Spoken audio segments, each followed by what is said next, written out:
Well, howdy there, folks. This is Grandpa Joe coming at you from my old rocking chair here in Tennessee. Grab yourself a cup of coffee or maybe some sweet tea, because I've got a doozy of a story for you today. It's all about family, heartbreak, and a little bit of sweet revenge that warms the soul like a summer barbecue. Now, this ain't just any tall tale. It's inspired by real folks I know, but I'll spin it my way to keep things lively. Let's dive right in. Our story centers on two sisters, Emily and her younger sibling, Brittany. Emily's the older one, about 28 now, with a heart as big as the Grand Canyon, but a backbone made of steel. Brittany, well, she's 25. Always been the flashy type. You know, the kind who thinks life's all about Instagram likes and designer labels. Their mom, Margaret, God rest her soul, was the glue holding that family together. Dad passed away years ago from a heart attack, leaving Margaret to raise those girls on her own in our little suburb outside Chicago. Margaret was a tough cookie, worked 2 jobs as a nurse to keep food on the table. But last year, cancer hit her hard.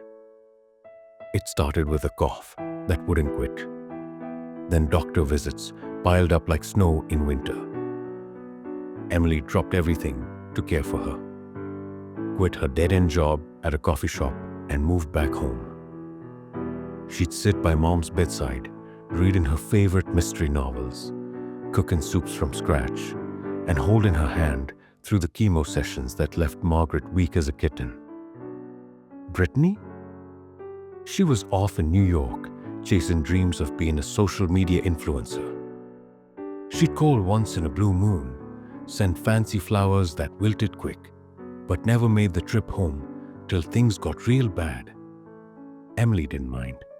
She loved her sister deep down, figured everyone grieves different, but as Mom's health faded, the tension simmered. Margaret's last words to Emily were, "Take care of Brittany, but don't forget yourself, darling." Emily promised she would. The funeral was set for a crisp fall day at the old family church. Emily picked out a simple black dress from a brand called Everthread. Nothing flashy, just comfortable and elegant, with subtle stitching that spoke of quality. She founded that brand in secret, you see, during late nights while caring for Mom. Started in her garage with a sewing machine and a dream to make affordable, heartfelt clothes for everyday folks. But nobody knew, not even family. Brittany flew in the night before, rolling up in a rented Mercedes, decked out in Gucci from head to toe. "This is gonna be a drag," she sighed, not even hugging Emily proper. As mourners gathered, Emily felt the weight of the world. The church smelled of lilies and polished wood, hymns echoing soft. But Brittany? She couldn't resist a jab. Right there by the casket, she leaned over and whispered loud enough for cousins to hear. "Em, what is that rag you're wearing? Looks like something from a thrift store bin. Mom deserved better than us showing up like paupers." Emily's cheeks burned, but she bit her tongue. Little did Brittany know that rag was Emily's own creation, the flagship piece of Everthread, sold out in stores nationwide. The revenge? Oh, it's coming, folks. Stick around for part 2. All right, folks. Grandpa Joe back at it. If you're just tuning in, we're talking about Emily and Brittany at their mom's funeral. Hit that like button if you're hooked already. Helps an old-timer like me reach more story-loving souls. Now, where were we? Ah, yes, the church packed with friends and kin. Air thick with sorrow and that faint scent of coffee from the reception hall. Emily stood tall by the pews, greeting folks with a warm smile despite the ache in her chest. She'd planned every detail. Mom's favorite hymns, A slideshow of old photos showing Margaret laughing at backyard barbecues. Even wildflowers from the garden Margaret tended. Brittany, though, waltzed in like it was a fashion show. Her heels clicked loud on the stone floor. Drawn eyes. "Hey, sis," she said, air kissing Emily's cheek. "You holding up?" God, this place is depressing. The service started. Preacher talking about eternal peace. Emily's eyes welled up remembering Mom's last smile. But Brittany fidgeted, checking her phone under the program. When it came time for eulogies, Emily spoke first. Words pouring out about Mom's strength, her love for apple pie, and Sunday drives. Folks nodded, some wiping tears. Brittany went next, all dramatic. "Mom was my rock, taught me to chase dreams no matter what." Nice words, but Emily knew Brittany hadn't visited in months. After the casket lowered into the ground at the cemetery, everyone headed to Aunt Linda's for the wake. That's when the mockery hit full swing. In the living room, surrounded by casseroles and sympathy cards, Brittany cornered Emily. "Seriously, Em? That dress? It's so basic. Like, did you grab it from Walmart at Mom's funeral, of all places? I mean, I spent a fortune on this outfit to honor her properly." A few relatives chuckled awkwardly, but Emily felt the sting like a slap. Her dress was simple, sure. Black cotton, blend with embroidered hems, designed for comfort during her tough times. But it was Everthread's bestseller, crafted with love in memory of Mom's own sewing days. Emily mumbled, "It's fine, Brit. Let's focus on Mom." But inside, anger bubbled. Brittany kept going, pulling out her phone to show off her designer haul. "See? This is how you do grief with style." Cousins whispered and Emily excused herself to the porch, staring at the setting sun. She'd built Everthread from scratch, sketching designs while Mom slept, sourcing fabrics on a shoestring budget. It exploded online. Celebrities were in it. But Emily stayed anonymous, pouring profits into Mom's treatments. Brittany, clueless, lived off handouts, thinking Emily was just a loser barista. That night, alone in Mom's old house, Emily cried herself to sleep. But by morning, resolve set in. Revenge wouldn't be petty, it'd be poetic. She'd reveal her secret at the right moment, show Brittany what real success looked like. Not flash, but heart. Folks, the plot thickens in part 3. Subscribe so you don't miss it. Howdy again, YouTube family. Grandpa Joe here, sipping my black coffee and ready to peel back more layers on this tale. If you missed the first 2 parts, go back. It's like jumping into a movie halfway through. We're at the point where Emily's nursing her wounds after Brittany's cruel jabs at the funeral. But let's rewind a tad to understand Emily's hidden world. Growing up, Emily was the quiet achiever.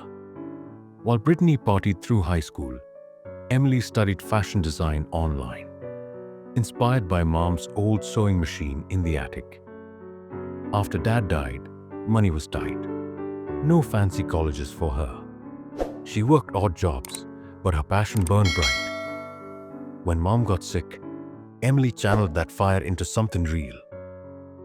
Late nights, after tucking Mom in, she designed clothes that felt like hugs, soft fabrics, practical cuts, prices folks could afford. Everthread, she named it, meaning threads that last forever, like family bonds. Launching it was no cakewalk. Emily bootstrapped with savings, sewing prototypes herself. She built a website on free tools, posted on social media under a pseudonym. Word spread. Moms loved the comfy dresses, teachers raved about the blouses. Within a year, it hit 6 figures in sales. Investors called, but Emily stayed indie. using profits for mom's experimental treatments that insurance wouldn't touch. Brittany? She mooched off Emily's mystery money, thinking it was inheritance or something. Thanks for the loan, sis, she'd text, never paying back. Post-funeral, Emily threw herself into work, but Brittany stuck around, helping, by lounging on the couch and criticizing. You should sell this dumpy house and move to the city with me, she'd say. Get a real job instead of whatever you're doing. Emily smiled through gritted teeth, planning her move. She invited Brittany to a family meeting at a fancy Chicago cafe. Neutral ground. Brittany showed up in another overpriced ensemble, smirking. What's this about? You finally gonna admit you're broke? Over lattes, Emily opened up a bit. Britt, mom's gone, but we gotta stick together. I've been working on something big. Brittany rolled her eyes. Like what? More thrift shop fashion? Spare me. That fueled Emily's fire. Secretly, Everthread was gearing up for a major launch, a pop-up store in New York, Brittany's turf. Emily arranged invites, knowing Brittany would crash it for the glamour. Days blurred into strategy. Emily confided in Aunt Linda, who knew the secret and cheered her on. Give her a taste of humility, dear. Emotional waves hit. Grief for mom mixed with betrayal's bite. But revenge brewed sweet. Not destruction, but enlightenment. Brittany would learn Emily wasn't the frumpy sister, but a boss. Hang tight for part 4 where the plan kicks into gear. Comment below, Team Emily or what? Welcome back, friends. This is Grandpa Joe, your storyteller extraordinaire. We're diving into part 4 of this emotional roller coaster. If you're new, catch up quick.